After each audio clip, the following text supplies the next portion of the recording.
بسم اللہ الرحمن الرحیم،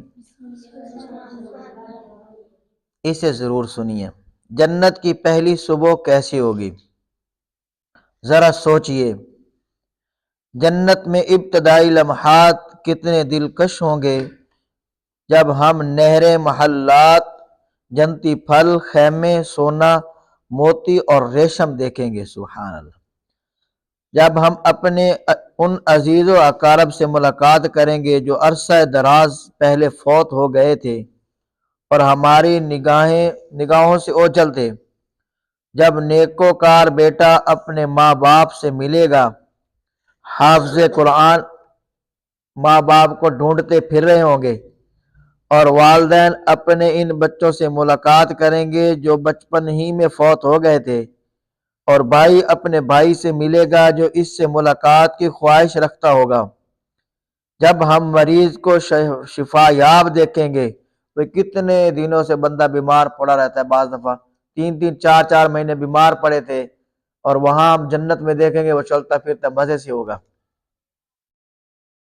اور جو غمگین تھے ان کو خوش دیکھیں گے، بوڑھوں کو جوانی کی حالت میں دیکھیں گے، سارے بابے ہوں گے وہاں، سارے جوان ہوں گے۔ سبحان اللہ۔ اور کیسا حسین منظر ہوگا جب ہم انبیاء کرام علیہم السلام سے ملاقات کا شرف پائیں گے، صحابہ کرام رضوان اللہ علیہم کو سلام پیش کریں گے، شہداء اسلام کی زیارت کریں گے، جاگتی آنکھوں سے فرشتوں کو دیکھیں گے، ہمارے ارد گرد فرشتے ہوں گے۔ سبحان اللہ۔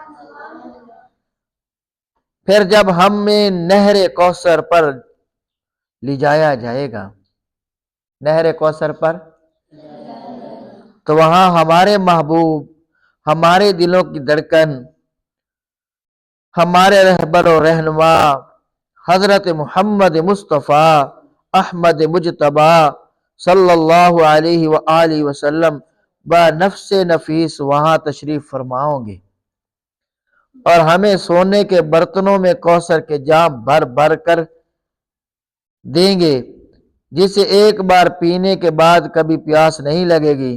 ہمیں بتایا جا رہا ہوگا یہ ابوبکر صدیق ہے، اور وہ دیکھو وہاں سے حضرت عمر رضی اللہ عنہ آ رہے ہیں، اور وہ باحیا وہ باصفا عثمان بن عفان رضی اللہ تعالیٰ عنہ ہے، یہ سیدنا علی المرتضی ہے رضی اللہ عنہ، ان کے پہلو میں نوجوانان جنت کے سردار حسنین کریمین رضی اللہ عنہ ہے۔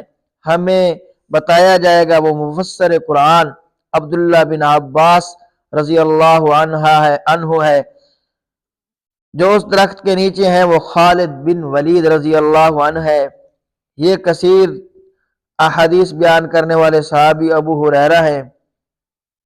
پھر ہم ایک میٹھی سریلی آواز سنیں گے تو سب لوگ اللہ رب العزت کی وحدانیت اور کبریائی بیان کرتے ہوئے صاحب آواز کے بارے میں پوچھیں گے کہ یہ کس کی آواز ہے؟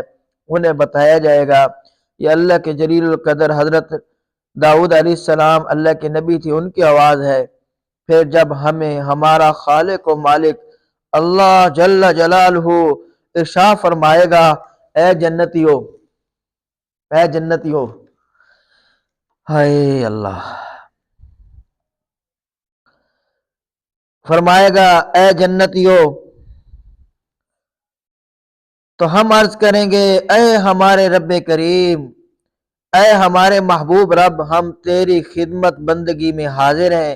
اللہ تعالیٰ فرمائیں گے کیا تمہیں کسی اور چیز کی طلب ہے جو میں تمہیں عطا کروں گا؟ ہم عرض کریں گے اے ہمارے رب، اس سے بڑھ کر اور کیا مانگیں؟ سبحان اللہ، کہ تو نے ہمارے چہروں کو روشن فرما دیا، سارے چمکتے ہوئے چہروں کے ساتھ ہوں گے۔ یوم تبیض وجوہ وتسود وجوہ، ہمیں جنت میں داخل کیا اور ہمیں جہنم سے نجات بخشی، پس اللہ رب العزت حجاب پردے ہٹا دیں گے، ہم دیدار الہی سے مشرف ہوں گے، اللہ کو دیکھیں گے۔ اللہ جس کو بن دیکھ کے سجدے کر رہے ہیں، جس کے لیے بن دیکھ کے بھوکے پیاسے روزے رکھتے ہیں، اس کے لیے جس کے لیے بن دیکھے جس کے گھر کے چکر لگاتے ہیں، وہ اللہ ہمارے سامنے ہوگا، اور ہماری یہ آنکھیں ایسے دیکھ رہی ہوں گی، اللہ کا دیدار کریں گے، سبحان اللہ۔ تب ہمیں پتہ چلے گا کہ جنت کی سب سے بڑی عظیم الشان نعمت تو اللہ رب العزت کا دیدار ہے۔ دیدار الہی کا منظر کیسا خوبصورت ہوگا جب اللہ رب العزت فرمائیں گے آج میں نے تم پر اپنی رضا واجب کر دی۔ اللہ تعالیٰ فرما دیں گے تم پر میری رضا واجب ہو گئی، اس کے بعد میں تم پر کبھی ناراض نہیں ہوں گا۔ یا اللہ پاک اپنی خاص رحمت سے ہمیں پیارے بندوں میں شامل فرما، ہم سے راضی ہو جا، آمین۔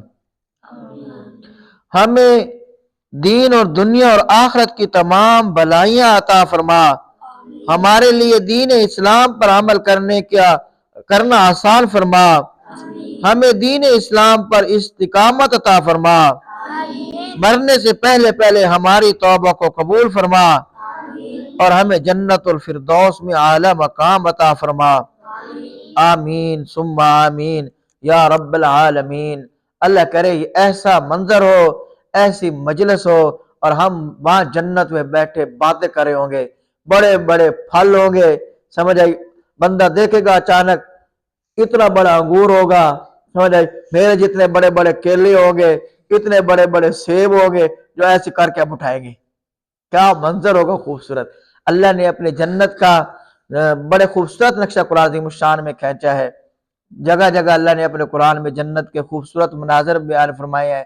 اللہ نے کہا وحور العین، تمہاری وہاں بیوی ہوگی موٹی موٹی آنکھوں والی، سمجھ آئی، اس کی بھی ہوگی، سب کی ہوگی انشاءاللہ، اور سارے جنت میں داخل ہوں گے انشاءاللہ۔